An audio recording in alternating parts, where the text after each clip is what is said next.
Hello बंधुगण तुम्हारे YouTube चैनले सकल के स्वागत। मेरा जो नॉन बेंगली व्यूअर्स हैं आप लोग का भी स्वागत है। चैनल आप लोगों का है। चलिए शुरुआत करते हैं।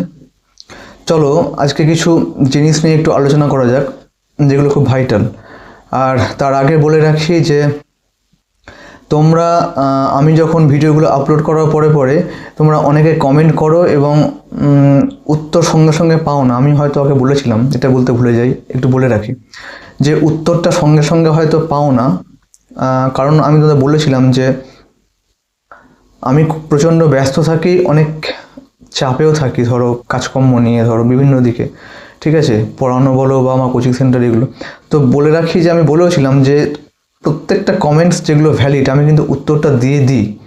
একটু সময় হয়তো লাগে, একটু দেরি হয়, রাত্রি 12টা 1টা 2টো আমি ঠিক কমেন্ট বক্সে ঢুকি এবং আমি চেক করি এবং আমি উত্তর দিই। তার ফাঁকে ফাঁকে যে সমস্ত আমার শ্রোতা বন্ধুরা, ভাইরা, বোনেরা, দিদিরা উত্তর দিয়ে দেয় কোনো কমেন্টসের, যেগুলো অথেন্টিক যদি হয় আমি সেগুলো দেখবে লাইক দিই বা গ্র্যান্ড করি বা উত্তর তোমরা পেয়ে যাও। এবার একই প্রশ্ন বারবার করলে বা কমেন্ট করলে সেগুলোর উত্তর জনে জনে দেওয়া তো সম্ভব না, তবুও আমি চেষ্টা করি। কিছু মনে করো না, আমাকে ভুল বুঝো না, আমি পারলে ক্ষমা চেয়ে নিচ্ছি, কারণ একটু সময় লাগে, আমি খুব ব্যস্ত থাকি। কমেন্টের উত্তর তোমরা পেয়ে যাবে, একটু ওয়েট করতে হবে। এটা এবার কাজের কথা। দেখো একটা কথা বলি, সেটা হচ্ছে যে আজকের কমেন্টসে যেই কমেন্টসটা রিপিটেডলি উঠে এসছে, প্রথমে সেটা নিয়ে একটু বলে রাখি। বলছি খুব ভ্যালিড পয়েন্ট কমেন্ট, এটা আগেও বলেছি, আমি তবুও বলছি। এসএলএসটির যে 10 মার্কস যে ব্যাপারটা বা 10 মার্কস যে ইস্যুটা, আমি গতকালকে বলেছিলাম যে ভারতবর্ষের অন্যান্য রাজ্যগুলো, পাঞ্জাব, হরিয়ানা, উত্তরপ্রদেশ, বিহার, এরা কোর্ট কেস হয়ে এখানে কিন্তু, যেমন হরিয়ানা হাইকোর্ট মানে যেটা, ওটা কিন্তু এটাকে বাদ দিয়ে দিয়েছে, এই বোনাস মার্ক 10 মার্ক বাদ দেওয়ার পিছনে কতগুলো কারণ রয়েছে, খুব ভ্যালিড লজিক। বলছি শোনো। দেখো এই 10 মার্কসটা হচ্ছে অসাংবিধানিক, এটা জোর করে একটা পাওনা আদায়ের মতো কেস, ফোর্সফুলি, এটা unconstitutional. 10 marks is completely unconstitutional, অসাংবিধানিক। এখানে কি হচ্ছে, কনস্টিটিউশনকে ভায়োলেট করা হচ্ছে, আইনকে, সংবিধানকে লঙ্ঘন করা হচ্ছে, ভায়োলেটেড হচ্ছে। সেক্ষেত্রে এখানে আমাদের যে শিক্ষার যে সাম্য, শিক্ষার যে অধিকার, আর্টিকেল নাম্বার 14 এবং 16, 14 নম্বর আর্টিকেল, 16 নম্বর আর্টিকেল কমপ্লিটলি ভায়োলেটেড হচ্ছে, লঙ্ঘিত হচ্ছে এক্সট্রা অ্যাডভান্টেজ দিতে গিয়ে। তাই সেক্ষেত্রে 10 মার্কসটা কিন্তু থাকছে না। আমি বারে বারে বলছি, আমি গতকালও বলেছি, আমি আজকেও দেখি একই কমেন্ট করেছো, আমি ঠিক আছে বলছি তবু, এটা হচ্ছে 10 মার্কস কিন্তু থাকছে না ভবিষ্যতে। আমি বলেছিলাম যে 10 মার্কস একটা পজিটিভ আউটকাম কিন্তু খুব শীঘ্র আমরা পেতে চলেছি, আমি অ্যাডভান্স হিন্টস দিয়েছিলাম। এবার দেখো প্যানেল এক্সপায়ারি, ভ্যালিডিটি 1 বছর, প্যানেল এক্সপায়ারি অফ প্যানেল, এটা একটা আলাদা কেস, আলাদা ইস্যু। কিন্তু আমার কথা হচ্ছে যে প্যানেল এক্সপায়ারি হোক বা সেটা, সেই ইস্যুটা পরে আসছে, কিন্তু 10 মার্কসটা একটা পুরো ইন্ডিভিজুয়াল, পুরো একটা সেপারেট কেস, আলাদা একটা ইস্যু। তাই 10 মার্কস কিন্তু থাকছে না, একটু ওয়েট করতে হবে। Up to 3rd February, up to 3rd ফেব্রুয়ারি 10 মার্কসের যে কেসটার হিয়ারিং রয়েছে, ঠিক আছে। তবুও আমি বলছি যে 10 মার্কসটা নিয়ে ওরিড হয়ে এই মুহূর্তে লাভ নেই, ঠিক সময়ে রেজাল্ট আমি তোমাদের দিয়ে দেবো, একটু ধৈর্য রাখতে হবে।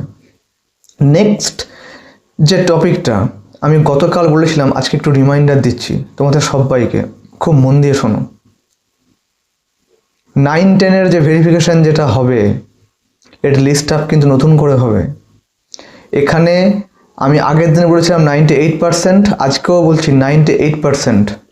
এখানে টোটাল ফ্রেশাররা কিন্তু ঢুকবে।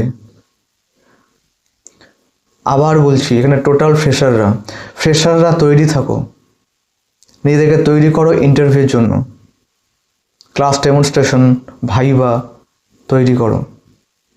একটু অ্যাডভান্স বলে দিচ্ছি, তো তোমরা তো নিতে পারবে না, তোমরা আবার ভুলভাল কমেন্ট করে বসবে। যদি কেউ উল্টোপাল্টা কমেন্ট করো ভাববো সেটা আমার প্রাপ্য, কিন্তু আমি তোমাদের বলে দিলাম 9-10 ফ্রেশাররা তৈরি থাকো ভবিষ্যতের জন্য। ভীষণ সুন্দর, ভালো, সুবর্ণ সুযোগ, বড় সুযোগ আসতে চলেছে, আসছেই, একদম confirm. Don't be hopeless, be positive. 11-12 মতো রিপিট কিন্তু হবে না। কেন হবে না? কারণ 11-12 এই প্যানেলটা নিয়ে কিন্তু হাইকোর্টে কেস ফাইল হয়েছে, একাধিক কেস ফাইল হয়েছে। তোমাদের কোনো আইডিয়াই নেই। যারা আপডেট রাখো, খবর জানো, তারা ঠিক আমার কথাগুলো বুঝতে পারছো আমি কি মিন করতে চাইছি প্যানেলটা নিয়ে। সেক্ষেত্রে 9-10-এ সেম ড্রামা ডাজন্ট রিপিট, একই নাটকের পুনরাবৃত্তি হবে না। খুব মন দিয়ে এটা ফোকাস করো, যেটা বলবো এখন বললাম। এরপর একটা টপিকে আছে, সেটা হচ্ছে যে দেখো বেশ কতগুলো কমেন্টসে এসছে, এটা হচ্ছে প্রাইমারি নিয়ে কিছু বলার, প্রাইমারি টেট বা নেক্সট বিজ্ঞপ্তি কবে আসবে, প্রাইমারি ইন্টারভিউ। তাকে একটা কথা বলি, primary TET, primary exams, primary interview process, certificate extended যে ডেটটা দিয়েছে, দেখো সব কিছু ডেটা আমার কাছে আছে, সব কিছু আপডেট রয়েছে, খবরাখবর, information, everything in my hand আছে। কিন্তু আমি যেহেতু শুরু থেকে প্রাইমারিটা নিয়ে কিছু বলিনি বা বলছি না, তাই ওই দিকটা নিয়ে আমি একটু মাথা ঘামাচ্ছি না বা ঘামাইনি। কিন্তু এখন যদি তোমরা চাও, যদি মেজরিটি যদি চায়, সেটা আমাকে কমেন্ট বক্সে কমেন্ট করো প্রত্যেককে। মেজরিটি যদি চায় যে প্রাইমারিটা নিয়েও আমাকে এই মানে প্রাইমারিটা নিয়েও আমাকে আপডেট দিতে হবে, কি তোমাদের তথ্য, পরীক্ষা, খবরাখবর, ইন্টারভিউ, সার্টিফিকেটের 14 ডেট এক্সটেন্ডেড হয়েছে, সেটা আদার্স যা কিছু আমার কাছে সব কিছু আছে ডেটা, মানে update and informations regarding primary TET, next update কত কী পরীক্ষা, সব কিছু। কিন্তু আমি যেহেতু এই সেকেন্ড এসএলএসটির এই যে বার্নিং একটা ইস্যু, খুব একটা মানে জঘন্যতম যে ব্যাপারগুলো আছে, এইগুলো নিয়ে অনেকটা কাজকর্ম করতে হয় আমাকে, অনেক অ্যানালিসিস ক্রস চেক করতে হয় একটা ভিডিও করতে গেলে। তারপরে হচ্ছে এই মাদ্রাসা নিয়ে একটা ব্যাপার আছে, আপার টেক নিয়ে একটা ব্যাপার আছে, পিএসসির এক্সামসগুলো, এসআই টিচার ম্যাডাম, এটা নিয়ে। এই জন্য না আমি ঠিক প্রাইমারিটা নিয়ে এতটা মাথাটা শুরু থেকে ঘামাইনি। আমি ভেবেছিলাম প্রাইমারি আপডেটগুলো এইভাবে অতটা ইস্যু হবে না, বা আমি এরকম দেবো বলে কখনো চিন্তা করিনি। কিন্তু এখন আমি কমেন্টসে দেখছি যে তোমরা বেশ কতগুলো কমেন্টস করেছো প্রাইমারি রিগার্ডিং। তো যদি তোমরা চাও, তাহলে যদি মেজরিটি যদি আমি দেখি যে প্রাইমারি ওরিয়েন্টেড ক্যান্ডিডেটস প্রচুর রয়েছে, কমেন্টস আসছে প্রাইমারিটার জন্য, তাহলে আমি তো তোমাদের জন্যই, for the sake of you people. যদি আমার ক্ষেত্রে ভীষণ হেক্টিক হবে, ভীষণ চাপ হয়ে যাবে, আমার অবস্থা পুরো ছেড়ে দেওয়া, কেঁদে বাঁচি হবে, কারণ এতগুলো ইস্যু নিয়ে আমি এই চ্যানেলে কাজ করছি, এতগুলো ব্যাপার নিয়ে, এসএলএসটি, পিএসসি বললাম এগুলো। ওই জন্য ডব্লিউবিসিএস বা প্রাইমারি বা পিএসসি আমি এগুলো অতটা মানে কি বলবো এন্টার করছি না। যদি তোমরা চাও বা যদি রিকোয়েস্ট করো বা যদি বলো, যদি কমেন্ট বক্সে মেজরিটি যদি আমি যদি লেভেলে কমেন্টস দেখি প্রাইমারি, তাহলে আমি তোমাদের জন্য, তোমাদের আপডেট দেওয়ার জন্য, দেখো এই জন্য তো আমার চ্যানেলটা খোলাম। তাহলে আমাকে সেক্ষেত্রে একটু অসুবিধা, একটু কষ্ট, টাইম ম্যানেজমেন্টটা সব থেকে আমার গ্রেট ফ্যাক্টর, সময় খুব কম আমি পাই না প্রায় বলতে গেলে, খুব ব্যস্ততার মধ্যে কাটাই। তবুও তাহলে তোমাদের কথা ভেবে তাহলে আমি এটা নিয়ে আবার কাজ শুরু করব এবং রেগুলার তথ্য পরিবেশন করব অথেন্টিক প্রাইমারির। যদি আমি কমেন্ট বক্সে দেখি ম্যাক্সিমাম মেজরিটি একটা সার্কেল করছো, আমি তৈরি আছি। আমার ক্ষেত্রে খুব কষ্টদায়ক হয়ে যাবে, খুবই কাঁদো অবস্থা হবে, কিন্তু আমি তাহলে করবো, এরকম কথা দিলাম তোমাদের প্রাইমারিটা নিয়ে। ওকে, নেক্সট কী হচ্ছে না হচ্ছে। আর বাকি যে কথা সেটা হচ্ছে যে আপাতত জিনিসগুলো যেদিকে টার্ন নিচ্ছে নিক, এটা পজিটিভ, এর মধ্যে নেগেটিভিটি কিছু আমি পাচ্ছি না। সে তোমরা যতই এখন ভেবে নাও সুপ্রিম কোর্টে সেটিং হবে, ওই আছে সে আছে, দেখো চরম নেগেটিভগুলোকে ভেবে বা নেগেটিভ ভাইবটাকে পালা, এটা আমি করি না, আমি নেগেটিভ নিতে পারি না। তোমাদের একই দিকে হাঁটানোর চেষ্টা করছি, যে পজিটিভ কিছু আছে এবং সেগুলো হচ্ছে আমার কাজ, তোমাদের কাছে আপডেটটা দেওয়া, এইটুকুনি বলার ছিল। আর আবারও বলছি, 10 মার্কস নিয়ে কোনো চাপ নিও না, সময় আসছে খুব শীঘ্র, কেমন, হোপফুল।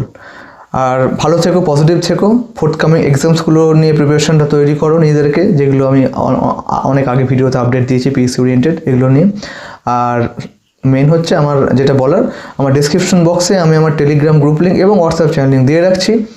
যারা ওখানে নতুন আসছো, চ্যানেল সাবস্ক্রাইব করে অ্যাডেড হয়ে যাও, লিঙ্কে ক্লিক করে আমি ওখানে সমস্ত রকম ডকুমেন্টারি প্রুফ এবং আপডেটগুলো ওখানে দিয়ে থাকি। এইটুকুনি, দেখা যাক নেক্সট আপডেট বা পরবর্তী কী জিনিস আমার হাতে উঠে আসে, আমি দিনান্দের তোমাদের আপডেটটা দিয়ে দেবো। এটুকুনি আশা রাখো, ভরসা রাখো, আর এক্সট্রা চাপ নিও না বন্ধুগণ, বারবার বলছি এক্সট্রা এই মুহূর্তে চাপ নিও না, কি দরকার, একটুখানি পজিটিভ থাকো, হোপফুল থাকো, বেটার, আমি বলছি তোমাদের। ওকে, বাই।